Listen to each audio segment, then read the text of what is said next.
Hello everyone, आप सबका स्वागत है आपके अपने क्लासरूम पिटोला लीगल में। और आज हम पढ़ने वाले हैं section 15 and 16 of limitation act. जो हमारा कल का लेक्चर था उसमें हमने सेक्शन 14 कवर किया था और मेरा प्लान था कि मैं 14 एंड 15 एक लेक्चर में कवर करूं, बट वो 14 को ही मैंने इतना डिटेल में एक्सप्लेन किया कि वो ऑलरेडी काफ़ी लंबा वीडियो हो चुका था, लंबा लेक्चर हो चुका था। तो इस वजह से मैंने डिसाइड किया कि हम सेक्शन 15 और 16 को एक साथ सेपरेट लेक्चर में डील करेंगे। तो आज हम डील करने वाले हैं सेक्शन 15 एंड 16। आप सेक्शन 15 एंड 16 के बारे में आपको कंप्लीट इन्फॉर्मेशन होगी बाय द टाइम आप ये लेक्चर खत्म करोगे, और मुझे नहीं लगता उसके बाद आपको कोई डाउट रह जाएगा 15 और 16 में। और अगर आपको कोई डाउट रह भी जाता है तो आप मुझसे मेरे व्हाट्सएप पे मुझे मैसेज कर सकते हो आपके डाउट्स, या आप कमेंट कर सकते हो वीडियो के कमेंट सेक्शन में, राइट। पर ये लेक्चर शुरू करने से पहले हमेशा की तरह जो बात मैं आपको बोलता हूँ कि ये हमारा जो इनिशिएटिव है जिसके तहत हम लोग खासतौर पे जुडिशियल सर्विसेज एग्जाम्स के लिए लोगों को फ्री ऑफ कॉस्ट पढ़ाना चाह रहे हैं, राइट। ये जो लेक्चर्स हैं वो ऐसे डिजाइन किए गए हैं कि आप किसी भी स्टेट के जुडिशियल सर्विस एग्जाम को बिना किसी कोचिंग को अटेंड किए हुए क्रैक कर सको। आपको हर एक सब्जेक्ट पे उतनी कमांड आपकी हो जाए जिससे आपको किसी भी स्टेट के जुडिशियल सर्विस एग्जाम में कोई प्रॉब्लम फेस ना करनी पड़े। आपको किसी बड़े शहर में जाके कोई कोचिंग करने की जरूरत नहीं है, या अगर आप ऑलरेडी बड़े शहर में हैं तो आप किसी बड़ी कोचिंग में जाके आपको मोटी फीस देने की जरूरत नहीं है। आप केवल एक 4G कनेक्शन के साथ जो लॉ पे जो बेस्ट कंटेंट अवेलेबल है वो मैं आपको प्रोवाइड करा रहा हूँ, राइट। ऐसा कंटेंट आपको बहुत सारी ऑफलाइन कोचिंग्स में भी नहीं मिलता, और ऑनलाइन तो नहीं है, मैं गारंटी के साथ बोल सकता हूँ, राइट। पर इस सब के लिए आप लोगों को इस क्लासरूम का जैसे एक्सेस मिला है, मैं ये चाहता हूँ कि इस क्लासरूम का एक्सेस हर उस इंसान के पास हो जो इस देश में लॉ से जुड़ा हुआ है किसी भी कैपेसिटी में, चाहे वो स्टूडेंट हो, जज हो, लॉयर हो, प्रोफेसर हो, कोई भी, हर किसी को इस चैनल का एक्सेस होना चाहिए, ताकि वो लोग अपनी कन्वीनियंस के हिसाब से जब वो चाहे जैसे वो चाहे केवल एक 4G कनेक्शन के साथ एक क्लिक पे जो भी लॉ के फंडामेंटल्स हैं वो क्लियर कर सके। और एक और बात, मैं इस चैनल पे, मैं इस आपके क्लासरूम में सारे लेक्चर्स, सारे सब्जेक्ट्स जो भी कोर सब्जेक्ट्स हैं वो सारे कवर करने वाला हूं जो जुडिशियल सर्विसेज एग्जाम्स में आते हैं across states, across India, right. कुछ टाइम ले सकता है वो, बट मैं सारे के सारे लेक्चर्स यहाँ पे अपलोड करूंगा। उसके अलावा और वो सारे लेक्चर्स हमेशा फ्री ऑफ कॉस्ट रहेंगे, मैं उनके लिए कभी चार्ज नहीं करूंगा इस प्लेटफॉर्म पे। अपार्ट फ्रॉम दिस, जो माइनर सब्जेक्ट्स हैं, जो लोकल लॉज हैं हर स्टेट के, तो वो मैं आप लोगों की डिमांड के हिसाब से उन पे भी लेक्चर्स प्रिपेयर करके अपलोड करूंगा वंस हमारे ये जो मेन जो कोर सब्जेक्ट्स हैं ये कंप्लीट हो जाते हैं। तो आइए अब हम आगे बढ़ते हैं इसी के साथ लेक्चर, आज के लेक्चर के साथ, जो कि 11th लेक्चर है, सेक्शन 15 एंड 16 पढ़ते हैं। तो मैं उम्मीद करता हूं आपके पास आपका बेयर एक्ट होगा। सेक्शन 15 अभी हम जो पढ़ रहे हैं, सेक्शन 12 टू 24 हम पार्ट 3 ऑफ लिमिटेशन एक्ट पढ़ रहे हैं, जो बात करता है computation of period of limitation पे। Computation of period of limitation, right. कि जो पीरियड ऑफ लिमिटेशन है, जो प्रिस्क्राइब पीरियड हमारे शेड्यूल में दिया गया है, उसको कैलकुलेट कैसे करते हैं, राइट। तो उसके बहुत सारे प्रिंसिपल्स हैं जो हम लिमिटेशन एक्ट में पढ़ते हैं। काफी हद तक हम पढ़ चुके हैं, और आज हम सेक्शन 15 और 16 में कुछ सर्कमस्टेंसेस दिए हैं, उनको हम पढ़ेंगे। देखिए, सेक्शन 15 बात करता है exclusion in certain other cases. हमने सेक्शन 14 में पढ़ा था कि जब कोई इंसान बोनाफाइड गुड फेथ में किसी कोर्ट के सामने कोई प्रोसीडिंग्स प्रोसिक्यूट कर रहा होता है, पर वो कोर्ट जुरिस्डिक्शन के कारण या किसी इस तरह के किसी और कारण के वजह से उस केस को ट्राई नहीं कर सकता, तो वो क्या करता है, वो उस केस को रिटर्न कर देता है। और जो टाइम, जितने भी समय तक वो केस पेंडिंग रहता है उस कोर्ट में, पीरियड ऑफ लिमिटेशन काउंट करते टाइम वो पीरियड एक्सक्लूड कर दिया जाता है। ये हमने कल के लेक्चर में सेक्शन 14 में पढ़ा था। आज हम पढ़ने वाले हैं सेक्शन 15। सबसे पहले सेक्शन 15 कुछ सर्कमस्टेंसेस प्रोवाइड करता है जहां पे जो टाइम पीरियड है उसको एक्सक्लूड कर दिया जाएगा। तो देखिए 15 का जो 1 है, सबसे पहले तो हम ये देखें कि जो सेक्शन 15 है वो अप्लाई कहां पे होता है। सेक्शन 51 सूट्स में एप्लीकेबल है, and application for execution of decree में एप्लीकेबल है। Application for execution of decree, ये सेक्शन अपील पे एप्लीकेबल नहीं है। ये आपको याद रखना है कि कौन सा सेक्शन किस मैटर में एप्लीकेबल है और किस में नहीं, क्योंकि इससे रिलेटेड क्वेश्चन लिमिटेशन में पूछे जाते हैं। तो section 15 is not applicable to appeals, right, क्योंकि आप सेक्शन पढ़ेंगे तो आप क्लियर हो जाएगा, वहां पे लिखा हुआ है। अब ये बोल रहा है कि in computing the period of limitation suit और application for execution of decree the institution और execution of which has been stayed by injunction और order, the time of the continuance of the injunction or order, the day on which it was issued or made, and the day on which it was withdrawn shall be excluded. तो हम देखते हैं 15 का 1 क्या कह रहा है। 15 का 1 ये बोल रहा है, अगर कोई इंजंक्शन, इंजंक्शन का मतलब आप सब जानते हैं, इंजंक्शन का मतलब किसी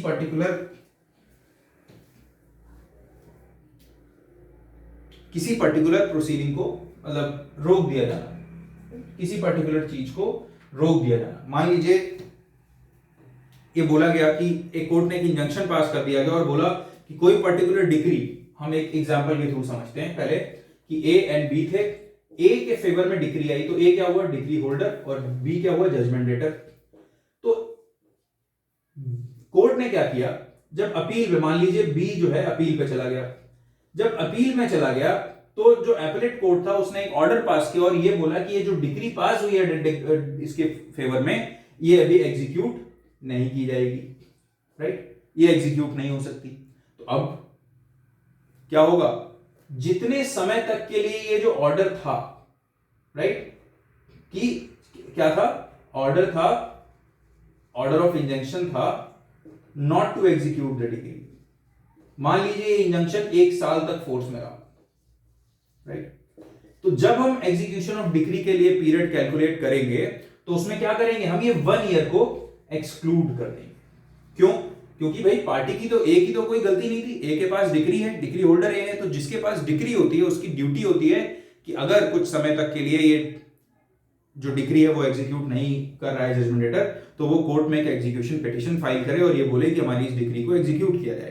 पर जब एपेलेट कोर्ट ने, राइट, ये ऑर्डर दे दिया कि इस डिग्री को अभी एग्जीक्यूट नहीं किया जाना चाहिए, तो उस केस में क्या होगा, इसकी तो कोई गलती नहीं है, कोर्ट की वजह से, कोर्ट के आदेश की वजह से डिग्री एग्जीक्यूट नहीं हो पा रही है, तो इस वजह से जितने भी समय तक वो इंजंक्शन या वो ऑर्डर फोर्स में रहता है उस समय को हम क्या करते हैं, एक्सक्लूड कर देते हैं जब हम पीरियड ऑफ लिमिटेशन के बारे में फाइल करते हैं, जब हम पीरियड ऑफ लिमिटेशन के बारे में बात करते हैं, राइट। तो एग्जीक्यूशन ऑफ डिग्री में क्या होगा कि जब कोर्ट ने आदेश दिया तो उतना टाइम एक्सक्लूड कर दिया जाएगा। अब हम इसको समझते हैं कि एग्जांपल के थ्रू कि जो 15(1) है वो क्या कहना चाह रहा है। देखिए, मान लीजिए ए एंड बी हैं, अब ए के फेवर में जो है, जो एग्जांपल यहां है हम यही देखते हैं, ए के फेवर में डिग्री आ गई तो ये क्या होगा, जिसके फेवर में डिग्री आती है हम उसको बोलते हैं डिग्री होल्डर, और बी जो है वो जजमेंट डेटर है, बी के अगेंस्ट आया। अब किसी भी डिग्री को एग्जीक्यूट करने के लिए जो पीरियड ऑफ लिमिटेशन होता है, जो प्रिस्क्राइब्ड पीरियड है शेड्यूल में, वो कितना है, 12 इयर्स।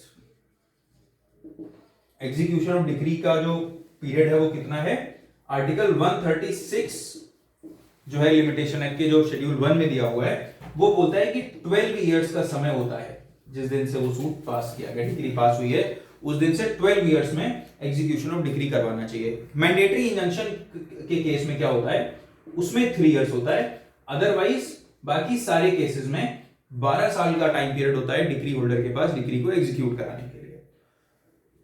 तो मान लीजिए डिग्री पास की गई, एग्जांपल से समझते हैं, डिग्री पास की गई 1 नवंबर 2015 को, तो इसके पास कितना समय है, 2027 तक का समय है, अगर हम रफली देखें।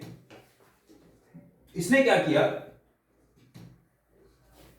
अब बीच में क्या हुआ, ये चला गया अपील में, जब ये अपील में चला गया तो एपेलेट कोर्ट ने क्या किया, यहां पे जैसे एक ऑर्डर पास किया और ये बोला कि अभी ये जो डिग्री ए के फेवर में आई है इसको एग्जीक्यूट ना किया जाए, राइट। तो क्या हुआ, एग्जीक्यूशन पे स्टे लग गया, और वो स्टे जो है 2 साल तक रहा। तो अब यहां पे 2 साल तो हम अपन एक्सक्लूड करेंगे जब 12 साल कैलकुलेट करेंगे, तो तो जनरली 12 इयर्स कब होते? 2015 से 2027 तक 12 इयर्स होते, पर क्योंकि हम 2 साल एक्सक्लूड कर रहे हैं जब तक ये इंजंक्शन या स्टे ऑर्डर जब ये फोर्स में था, तो उस टाइम पे क्या होगा, उन 2 सालों को एक्सक्लूड किया जाएगा। मतलब सिंपल सा फॉर्मूला है, जितना टाइम एक्सक्लूड किया जाना हो पीरियड ऑफ प्रिस्क्राइब पीरियड में उतना टाइम जोड़ दो। तो बेसिकली अब ये कब तक फाइल कर सकता है, कब तक एग्जीक्यूट करवा सकता है डिक्री? 2029, राइट। तो ये बात करता है 15 क्लॉज 1। एक और बात बोलता है कि जिस दिन इंजंक्शन का ऑर्डर दिया गया और जिस दिन उस ऑर्डर को विड्रॉ किया गया वो दिन भी एक्सक्लूड किया जाएगा। तो मान लीजिए कोर्ट है 1 नवंबर 2015 को ये बोलता है, सपोज ये दूसरा एग्जांपल है, 1 नवंबर 2015 को कोर्ट इंजंक्शन ग्रांट करता है मान लीजिए, ठीक है। फिर उसके बाद इस इंजंक्शन को विड्रॉ करता है कब? 1 फरवरी 2016 को। तो जो भी टाइम पीरियड है 1 नवंबर 2015 से 1 फरवरी 2016 तक उसको क्या किया जाएगा? एक्सक्लूड किया जाएगा, इंक्लूडिंग जिस दिन इंजंक्शन इशू हुआ और जिस दिन इंजंक्शन विड्रॉ हुआ, राइट। तो ये जो 2 साल का पीरियड मैंने यहां पे बताया था वो एक्सक्लूड होगा, बट 2 साल में कौन कौन से दिन भी एक्सक्लूडेड रहेंगे? जिस दिन इंजंक्शन का ऑर्डर ग्रांट किया गया और जिस दिन कोर्ट ने इंजंक्शन का ऑर्डर विड्रॉ किया। आई होप अब आपको इस पे कोई डाउट नहीं होगा 15(1) में।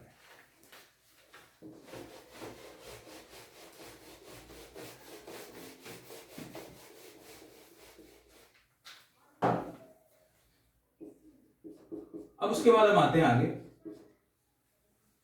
15 क्लॉज 2।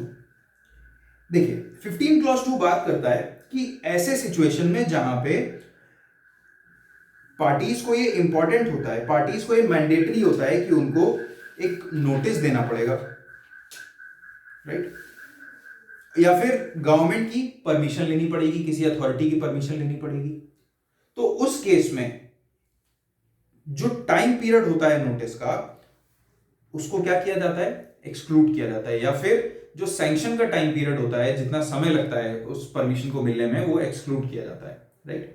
तो अगर हम सबसेक्शन 2 देखें तो it clearly says in computing the period of limitation for any suit, तो ये सूट पे एप्लीकेबल होता है 15 clause 2, of which notice has been given और for which the previous consent और सैंक्शन ऑफ द गवर्नमेंट और any other authority is required. तो मतलब 2 चीजें हैं, क्या?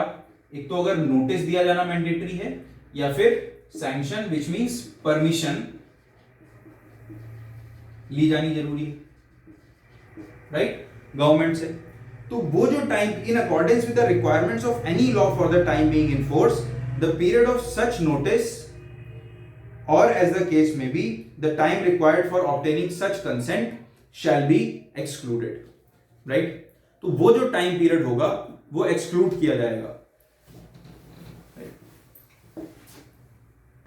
तो जैसे नोटिस है, अब ये नोटिस का जो रिक्वायरमेंट है, अगर हम इसका एग्जांपल लें सेक्शन 80 ऑफ सीपीसी, ये बोलता है कि अगर आपको गवर्नमेंट इसी से डील करता हुआ ऑर्डर है, ऑर्डर 27 ऑफ सीपीसी, राइट। तो ये बोलता है कि अगर आप किसी गवर्नमेंट सर्वेंट के अगेंस्ट या गवर्नमेंट के अगेंस्ट कोई सूट फाइल करना चाहते हो तो आपको क्या करना पड़ेगा? 2 मंथ्स का जो नोटिस है दैट इज मैंडेटरी, वो नोटिस आपको देना ही पड़ेगा, राइट। तो 15(2) ये बोलता है कि जो भी रिक्वायरमेंट है, मतलब जिस दिन ये नोटिस, ये जो 2 महीने का पीरियड है वो आपके जो पीरियड ऑफ लिमिटेशन है उससे एक्सक्लूड कर दिया जाएगा, क्योंकि आपकी किसी गलती की वजह से तो ऐसा नहीं है। मान लीजिए आपको किसी पब्लिक ऑफिसर को, हम ये पीओ जो है वो पब्लिक ऑफिसर है, इसको आपके अगेंस्ट आपको इसके अगेंस्ट सूट फाइल करनी है इसकी ऑफिशियल कैपेसिटी में। तो आपके पास सपोज 3 इयर्स का टाइम पीरियड है, राइट। तो अब 3 इयर्स में इन 2 मंथ्स को जब आपको, पर आपके लिए क्या मैंडेटरी है कि आप इसको पहले क्या करोगे? नोटिस दोगे, एटलीस्ट 2 मंथ्स का नोटिस दोगे। तो जब आप ये नोटिस दे रहे हो तो ये जो 2 महीने का समय है ये आपके 3 इयर्स में इंक्लूड नहीं होगा, मतलब 3 इयर्स में आप उन 2 मंथ्स को और ऐड कर दो। एग्जाम्पल के साथ दोबारा समझते हैं। मान लीजिए 15 नवंबर 2015 को कॉज ऑफ एक्शन अराइज हुआ ए के फेवर में पब्लिक ऑफिसर के अगेंस्ट। अब तो ये कब तक सूट फाइल कर सकता है? 15 नवंबर 2018 तक सूट फाइल कर सकता है। पर 2 मंथ्स के नोटिस की रिक्वायरमेंट है, तो अब इसको नोटिस देना भी मैंडेटरी है। तो उसके बाद ये क्या करेगा, इसने नोटिस दिया 2 मंथ्स का, तो बेसिकली हम इसमें 2 महीने और ऐड कर देंगे। तो 15 नवंबर से 2 महीने जब हम ऐड करेंगे तो कितना होगा, दिसंबर जनवरी। तो बेसिकली कब तक सूट फाइल कर सकता है, 15 जनवरी 2019 तक, राइट। क्योंकि इन 3 साल में हम इन 2 महीनों को इंक्लूड नहीं करेंगे, ऐसा ये कह रहा है। अब इसका जो दूसरा हिस्सा है वो ये बोल रहा है कि मान लीजिए आपको किसी के अगेंस्ट सूट फाइल करना है, और मान लो आपको किसी पब्लिक ऑफिसर को सूट फाइल करना है, पर रिक्वायरमेंट ये है कि आप उसके हेड ऑफ डिपार्टमेंट से परमिशन लो। तो जब आप परमिशन लोगे, सैंक्शन का मतलब परमिशन, तो आपने उस परमिशन के लिए अप्लाई किया और उस हेड ऑफ डिपार्टमेंट ने परमिशन देने में 6 मंथ्स का टाइम लगा दिया।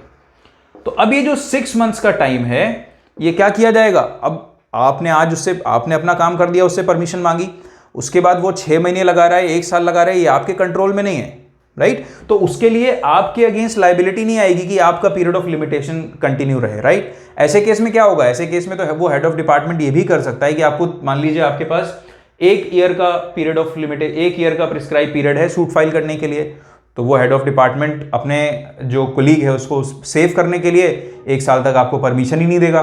तो क्या होगा, 1 साल के बाद तो आपकी रेमेडी एग्जॉस्ट हो गई, आपके पास ऑप्शन ही नहीं होगा कि आप उसके अगेंस्ट सूट फाइल कर सको।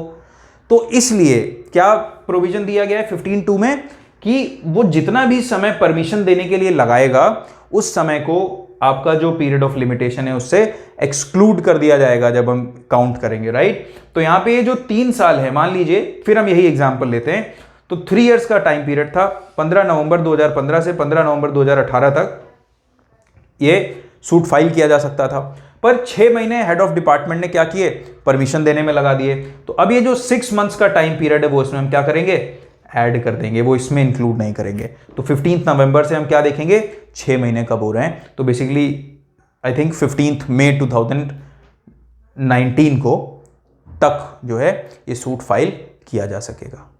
आई होप आपको 15 क्लॉज 2 अब क्लियर होगा। अब इसका एक्सप्लेनेशन देखिए क्या कह रहा है कि जब टाइम एक्सक्लूड किया जाएगा तो वो दिन भी एक्सक्लूड किया जाएगा जिस दिन एप्लीकेशन दी गई है, और वो दिन भी एक्सक्लूड किया जाएगा जिसमें सरकार ने ऑर्डर दिया है, राइट। तो मतलब सैंक्शन के लिए जब परमिशन की बात आएगी तो कौन कौन सा दिन एक्सक्लूड किया जाएगा, मान लीजिए 1 जनवरी 2015 को आपने अप्लाई किया, तो ये डेट भी क्या की जाएगी, एक्सक्लूड की जाएगी।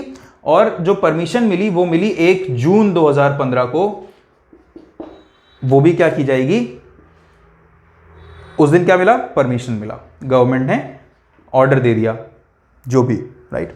तो ये टाइम पीरियड क्या किया जाएगा, एक्सक्लूड कर दिया जाएगा, राइट। ये दोनों डेट्स, जिस दिन आपने अप्लाई किया और जिस दिन आपको सरकार ने परमिशन दी, वो दोनों डेट्स पीरियड ऑफ लिमिटेशन में एक्सक्लूड हो जाएंगी। फिर थर्ड इसका क्लॉज क्या कहता है, it says in computing the period of limitation for any suit और application for execution of a decree by any receiver और इंटरिम रिसीवर। अब देखिए थर्ड जो है ये बात करता है जब कंपनी लिक्विडेशन में जाती है, उस प्रोसेस की बात करता है जब रिसीवर या ऑफिसर लिक्विडेटर अपॉइंट किया जाता है, राइट। तो ये बात कर रहे हैं in computing the period of limitation for any suit और application for execution of decree by any receiver और इंटरिम रिसीवर। तो जो रिसीवर है देखिए, ये ऑर्डर 40 सीपीसी में अपॉइंट किए जाते हैं, appointed in proceedings for the adjudication of person as an insolvent or by any liquidator for winding up of a company. तो मान लीजिए कोई रिसीवर अपॉइंट किया गया किसी को इंसॉल्वेंट डिक्लेयर करने वाली प्रोसीडिंग्स में, उसके बाद या अगर कोई लिक्विडेटर अपॉइंट किया गया, लिक्विडेटर वो इंसान होता है जो कंपनी जब वाइंड अप हो रही होती है तो उसमें उसका रोल होता है, वो चीजें मैनेज करता है, राइट। तो ये कंपनीज एक्ट और अभी इंसॉल्वेंसी एंड बैंक्रप्सी कोड के अंतर्गत अपॉइंट किया जाता है, पर हमें उससे अभी मतलब नहीं, मैं केवल इतना समझना है। The period beginning with the date of institution of such proceeding and ending with the expiry of 3 months from the date of appointment of such receiver और लिक्विडेटर एज द केस में बी शैल बी एक्सक्लूडेड। तो ये बोल रहा है कि ऐसे case में जो पीरियड ऑफ लिमिटेशन जब काउंट किया जाएगा, तो मान लीजिए जो इंसॉल्वेंसी की जो प्रोसीडिंग्स हैं, राइट, या liquidation, winding up of company. Winding up का मतलब क्या होता है? जब कंपनी बंद हो रही होती है, क्लोज हो रही होती है, उसको खत्म करने की बात हो रही होती है, उसको बोलते हैं वाइंडिंग अप। तो उन proceedings, the period beginning with the date of institution of such proceeding, मान लीजिए 1 जनवरी 2015 को वो जो था वो इंस्टीट्यूट हुई वो प्रोसीडिंग्स की, भाई आप इनको इंसॉल्वेंट डिक्लेयर कीजिए, right. And ending with the expiry of 3 months from the date of appointment of such receiver और लिक्विडेटर। तो मान लीजिए ये इंस्टीट्यूशन, ये प्रोसीडिंग्स इंस्टीट्यूट हुई कि ये एक पर्टिकुलर इंसान ए है, इसको आप इंसॉल्वेंट डिक्लेयर कीजिए। कोर्ट ने उस बात को सुना और सुनने के बाद एक इंसान सी को एज अ रिसीवर अपॉइंट किया। सी को क्या किया? रिसीवर अपॉइंट किया। और ये कब अपॉइंट किया? ये रिसीवर अपॉइंट किया गया मान लीजिए 1 अप्रैल 2015 को। तो कितना टाइम पीरियड एक्सक्लूड किया जाएगा? ये 4 महीने का जब अपॉइंट किया वो, प्लस अपॉइंटमेंट के 3 months बाद तक का, प्लस 3 months जब पीरियड ऑफ लिमिटेशन काउंट किया जाएगा। तो ये 4 महीने जिस दिन प्रोसीडिंग इंस्टीट्यूट हुई और जिस दिन ऑर्डर दिया कोर्ट ने रिसीवर अपॉइंट करने का या फिर लिक्विडेटर अपॉइंट करने का, वो पीरियड प्लस उसके बाद 3 months। तो टोटल कितना टाइम एक्सक्लूड किया जाएगा? 4 months ये, प्लस इस केस में 3 months। तो मान लीजिए इसमें 6 महीने लगते, ये जजमेंट आया, ये जो अपॉइंटमेंट होता है 1 जून को हुआ होता, तो उससे 3 months, तो 6 months ये प्लस 3 months। तो जब भी अपॉइंटमेंट होगा रिसीवर लिक्विडेटर का, उसके बाद से 3 months और। देखिए क्लियरली लिखा हुआ है 15 clause 3 में, from the date of appointment such receiver liquidator as the case में बी शैल बी एक्सक्लूडेड। अब आते हैं हम सबसेक्शन 4 पे।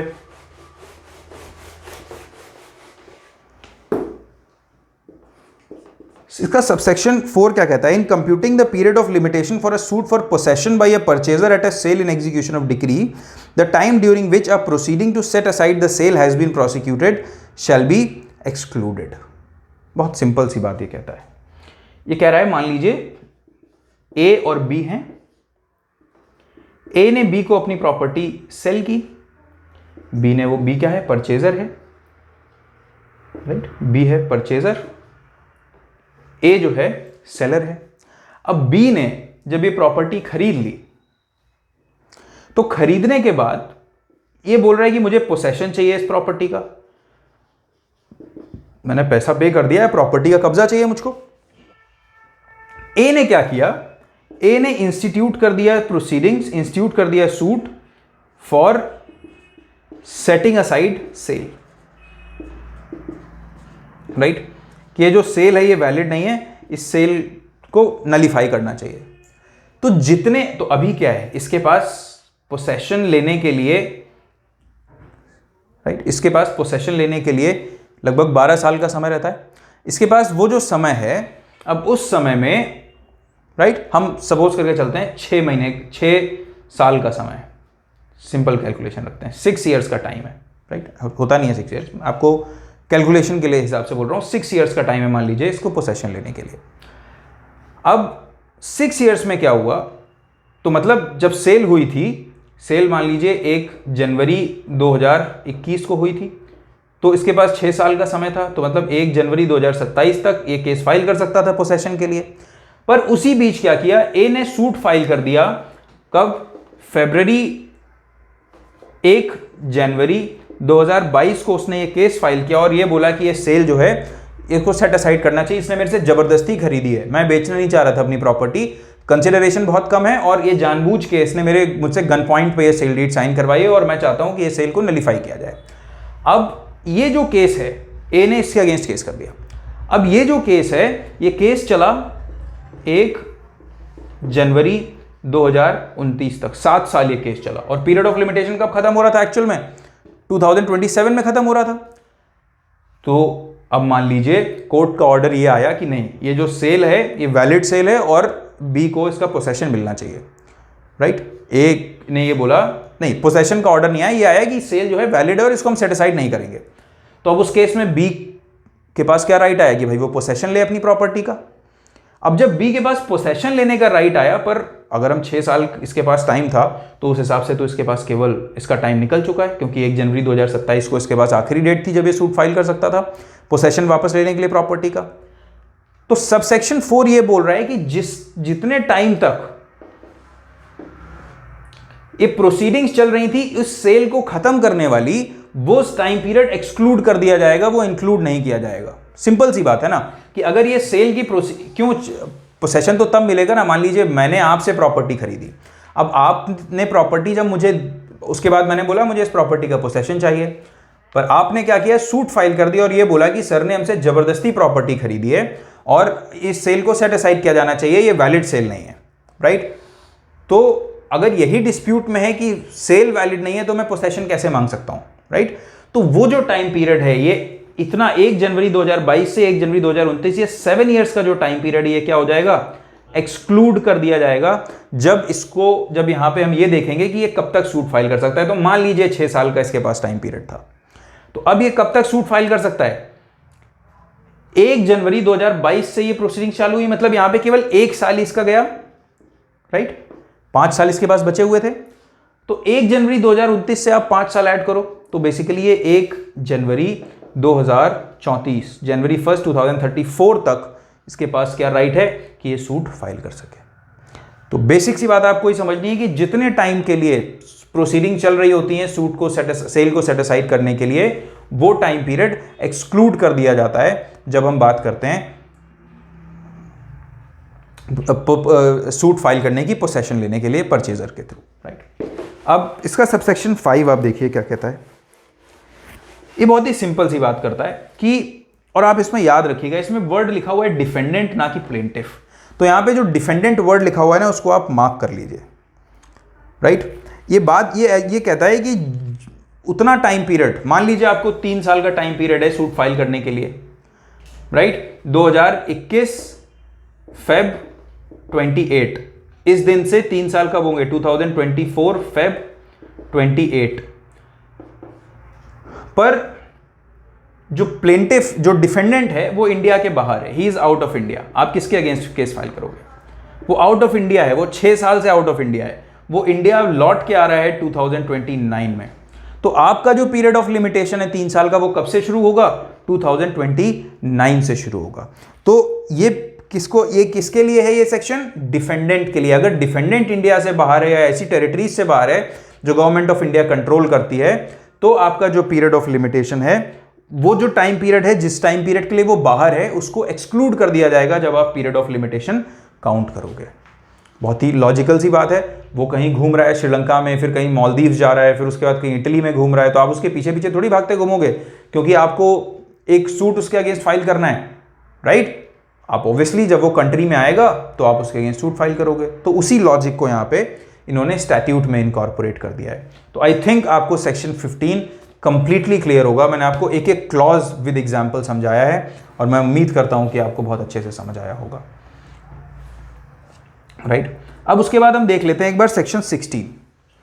सेक्शन 16 जो है,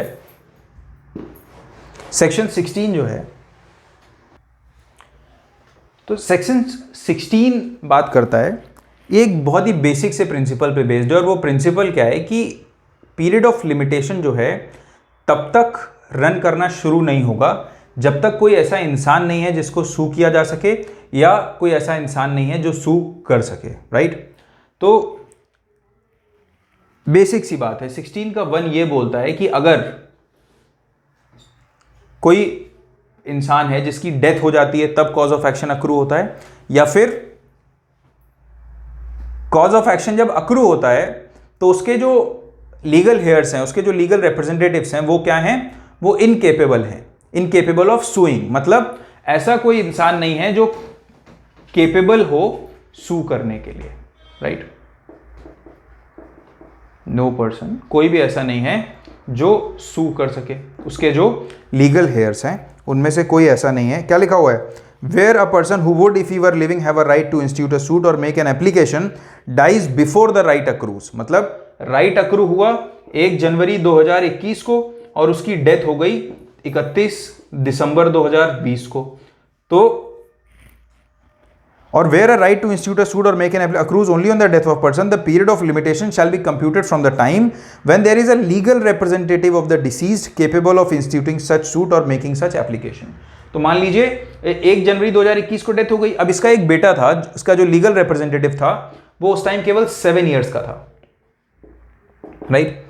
तो जो पीरियड ऑफ लिमिटेशन है कब से कंप्यूट किया जाएगा? तब से कंप्यूट किया जाएगा जब इसकी माइनॉरिटी खत्म हो जाएगी, जब ये मेजर हो जाएगा, जब ये केपेबल हो जाएगा सूट को इंस्टीट्यूट करने के लिए, राइट। उसके अलावा जो सबसेक्शन 2 है वो ये कह रहा है, उसका मतलब ये है कि किसी के अगेंस्ट है, मान लीजिए किसी की डेथ हुई, कोई ए नाम का बंदा है, इसके अगेंस्ट जो है वो कॉन्ट्रैक्चुअल लायबिलिटी थी, राइट, पर इसकी डेथ हो गई। अब इसके बाद जो इसके लीगल रिप्रेजेंटेटिव हैं वो मान लीजिए बी है, इसका सन, पर बी जो है वो अनसाउंड है, तो क्या बी के अगेंस्ट सूट फाइल किया जा सकता है? बी के अगेंस्ट सूट फाइल नहीं किया जा सकता है। कब फाइल किया जाएगा? जब इसकी जो इंसैनिटी है, जब इसकी अनसाउंडनेस जो है वो क्योर हो जाएगी। तो पीरियड ऑफ लिमिटेशन कब से इसके अगेंस्ट रन करना शुरू करेगा? जब ये ठीक हो जाएगा, जब ये क्योर हो जाएगा, राइट। और सबसेक्शन 3 कहता है कि जो सेक्शन 16 के क्लॉज 1 और क्लॉज 2 हैं, ये किस पे अप्लाई नहीं होते? उन सूट्स पे अप्लाई नहीं होते जो राइट ऑफ प्रीएम्पशन को एनफोर्स करते हैं। मैंने प्रीएम्पशन क्या होता है बहुत बार समझाया है, ट्रांसफर ऑफ प्रॉपर्टी एक्ट में भी समझाया है, तो अभी मैं उसको दोबारा नहीं डील करूंगा। और किस पे अप्लाई नहीं होता? और to suits for possession of immovable property पे अप्लाई नहीं होता, और right of a hereditary office पे अप्लाई नहीं होता। ये इसको आपको मार्क करना है कि सेक्शन 16 किस पे अप्लाई नहीं होता। सेक्शन 16 और किस चीज पे अप्लाई नहीं होता? सेक्शन 16 केवल सेक्शन 16 अपील वगैरह पे अप्लाई नहीं होता, ये सूट और एप्लीकेशन पे ही अप्लाई होता है। आपको ये भी याद रखना है कि सेक्शन 16 किस पे अप्लाई नहीं होता? अपील्स पे अप्लाई नहीं होता। उसके अलावा जो सेक्शन 16(3) में जो चीजें दी हैं कि प्रीएम्पशन, हेरिडिटरी ऑफिस और right to file a suit for possession of immovable property, उन पे सेक्शन 16 का जो क्लॉज 1 एंड क्लॉज 2 है वो अप्लाई नहीं होता, राइट। तो ये है सेक्शन 16। और ऐसा क्यों किया गया है कि ये अप्लाई नहीं होता? ताकि बेसिकली सिक्योरिटी ऑफ टाइटल बनी रहे, राइट। इतना काफी है आपको समझने के लिए यहाँ पे। मैं उम्मीद करता हूं कि आपको ये लेक्चर समझ आया होगा। मिलते हैं नेक्स्ट लेक्चर में, तब तक के लिए आप लोग अपना ध्यान रखिए, पढ़ते रहिए।